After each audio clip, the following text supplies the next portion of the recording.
For an emergency situation, when we don't have modern conveniences, if you had a 55-gallon drum of kerosene, you could have your cooking taken care of, you could have your lighting needs taken care of, and you could have your heating needs taken care of, all without electricity. Kerosene, again, has some really interesting points to it. It's more of an oil than a fuel. It's a fuel, but it's more of an oil. It's not explosive as gasoline is. It doesn't go bad as gasoline does. But what I wanted to show you today was this lantern. It's a pressurized kerosene lantern, and it's pretty neat. Let me show you. Look out the shade. What we have here, let me just go over it real quick with you. When you fill it up just to the top of this fill hole right here, and you fill it right here.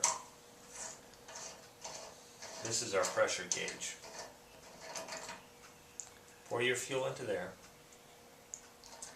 and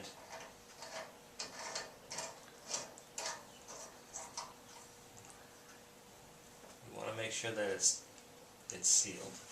Okay, and this little knob right here is what releases the pressure out of the tank. Okay, right here is the pump to pump up the pressure. Now I've seen two different ways of doing this. One had they removed this manual pump and they put a bicycle tire valve on it, and you could use your pump on that, your bike pump.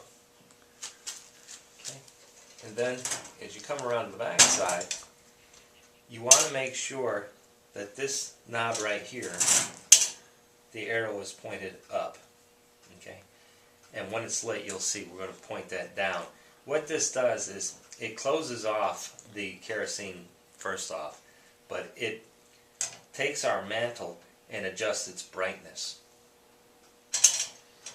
And the other thing that we have right here, and you'll see how all this operates in a moment. You flip that down, and the kerosene that's under pressure is going to come out of this tube and light. It's pretty neat. I'm amazed at how sophisticated this little system is. When I got this, I could not get it to work really well. I couldn't get the mantle to go bright, and what I actually had happen was this nut right here was loose. I had a leak. If you have a leak on your system, you have to find it and fix it. This just required retightening it a little bit more because, like I said, it's a pressurized system. But once you have it, it's a pretty cool system. I use, as a preheater, 91% alcohol out of this little tube here for this cup inside. Can you see that? There's a cup in there. We're going to pour alcohol into that, like that, and that's going to warm up all these tubes. And once they're warmed up, we want to fill that cup up, let it burn off the alcohol, and then we're going to send the kerosene through the system. And you'll see it sounds more complicated than it is. So first thing we're going to do is fill this up with alcohol.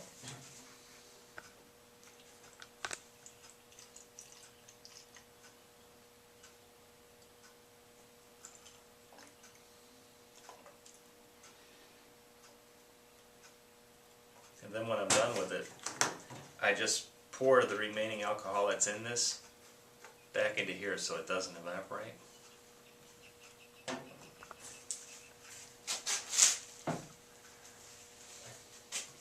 me set this aside for a minute. And we're going to pump the pressure. There's a red, you're not going to be able to see this, but in this pressure gauge, there's a red line. We're going to bring it right up to that red line. Now this takes a few minutes. People say that it's quick, but it takes me a while with this one. So I just hold it like this, and I pump it, and I give it a minute, and I pump it, and I just keep doing it until I get the pressure up to where I need it. more fuel you have in here, the less you're going to have to pump because you have more pressure into it. But if it's getting low, you know, it's going to require more and more pumping. That way, I would always try to fill it right up to here. You don't want to overfill it though. You know, right up to probably the bottom of this fill spout.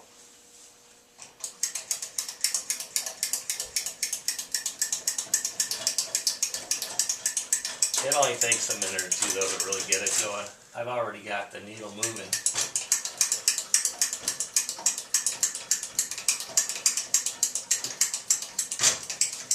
And the more you use this, the better all these gaskets get broke into. I also put Vaseline on these leather gaskets to make them seal a little bit better.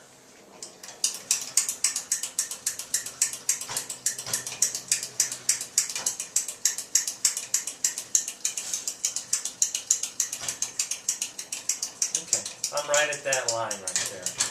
Now I've seen people go past that line quite a bit. This works fine. Now, let me show you. I'm going to bring this valve over like that. This little nozzle fits through a hole right here. Can you see that? And it conveniently fills that cup. When I stick this in, I can just go like this and squeeze this in.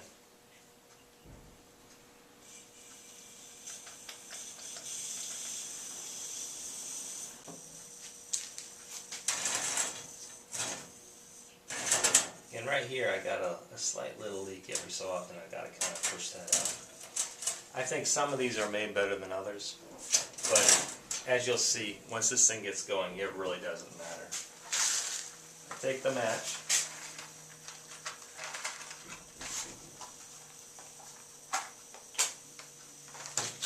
I stick it in that same hole that I filled it with, and I light that alcohol, just like that.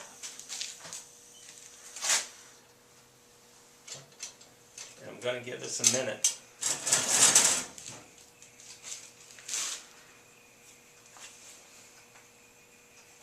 To burn off, and all it's doing is heating up these pipes.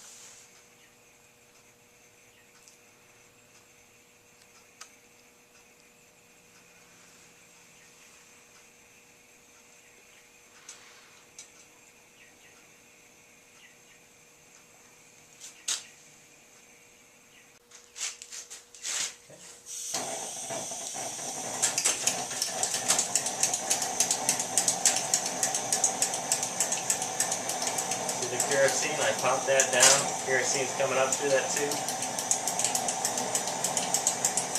And I'm looking for the mantle to look like it gets lit. As soon as that gets lit, okay, I got it right here. I can turn this on now. See that? And I should be able to do this. Now what you're seeing is those flames. I gotta pump this back up, but you're seeing those flames are from the alcohol I just poured into it. And that alcohol will burn off in a minute. But I'm gonna repressurize this back up to that red line.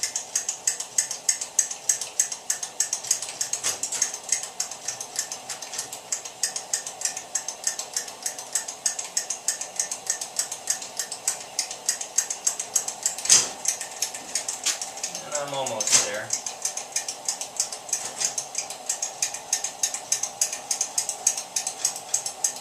Okay, that's all that took.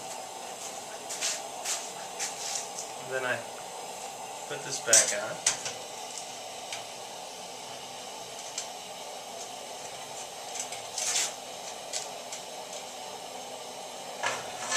Pick up my valve.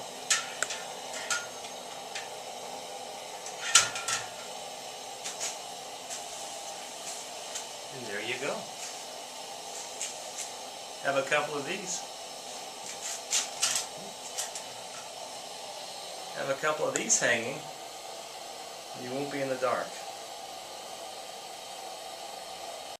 Now to turn it off, you release the pressure out of the tank with this little knob right above the pressure gauge. And it'll shut itself off. And then take that knob on the back side and turn it back up. I'll show you what I mean by that. See? That arrow is pointed up. That's all there is to it.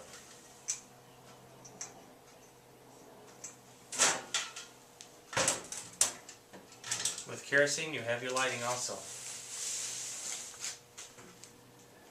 One last thing. You don't smell the kerosene so badly off of this. You smell it in the very beginning when you start it up, and you smell it when you turn it off.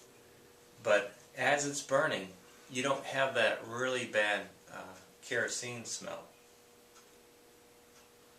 It's nice to have. You ought to go get a couple.